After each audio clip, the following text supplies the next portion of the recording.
Ernakulam Angamaly അതിരൂപതയിൽ Christmas ദിനത്തിൽ synod നിർദ്ദേശിച്ച കുർബാന അർപ്പിക്കും. ഏകീകൃത കുർബാനയെ എതിർക്കുന്നവരും വത്തിക്കാൻ പ്രതിനിധിയുമായി നടത്തിയ ചർച്ചയിലാണ് ധാരണയായത്. സെന്റ് മേരീസ് കത്തീഡ്രൽ ബസലിക്ക ക്രിസ്മസിനോടനുബന്ധിച്ച് തുറക്കാനും ധാരണയായിട്ടുണ്ട്. കുർബാന തർക്കത്തെ തുടർന്ന് കഴിഞ്ഞ ഒരു വർഷത്തോളമായി അടച്ചിട്ടിരിക്കുകയായിരുന്നു Saint Mary's Cathedral Basilica. Ernakulam Angamaly അതിരൂപതകളിലെ കുർബാനയർപ്പണ രീതി സംബന്ധിച്ച തർക്കം പരിഹരിക്കാനായി ചർച്ച നടത്തിയിരുന്നു.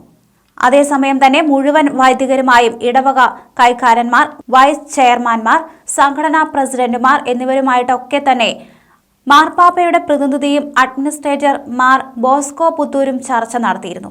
ഈയൊരു ചർച്ചയിലൂടെയാണ് ഈയൊരു തീരുമാനം എടുത്തിരിക്കുന്നത്. ക്രിസ്മസ് ദിനത്തിൽ മാത്രം ഏകീകൃത കുർബാന അർപ്പിക്കാനാണ് തീരുമാനം. കുർബാന അർപ്പണ തർക്കവുമായി ബന്ധപ്പെട്ടുണ്ടായ സംഘർഷങ്ങൾക്കൊടുവിൽ കഴിഞ്ഞ വർഷം കത്തീഡ്രൽ അടച്ചിടുകയായിരുന്നു. ജനാഭിമുഖ കുർബാന മാത്രമേ അർപ്പിക്കാൻ കഴിയൂ എന്ന് ബസലിക്ക ഭരണസമിതി വ്യക്തമാക്കിയിരുന്നു. ഇതോടെ സംഘർഷം ഉടലെടുത്തിരുന്നു. തുടർന്നായിരുന്നു കത്തീഡ്രൽ അടച്ചിടാൻ തീരുമാനിച്ചത്. അതിരൂപതയിൽ ഏകീകൃത കുർബാന ആരംഭിക്കണമെന്ന തീരുമാനത്തിൽ നിന്ന് വിട്ടുവീഴ്ചയില്ലെന്ന് കുർബാനയ്ക്കായി നിലകൊള്ളുന്ന വിശ്വാസികളുമായി നടത്തിയ ചർച്ചയിൽ അഭിപ്രായം ഉയർന്നിരുന്നു.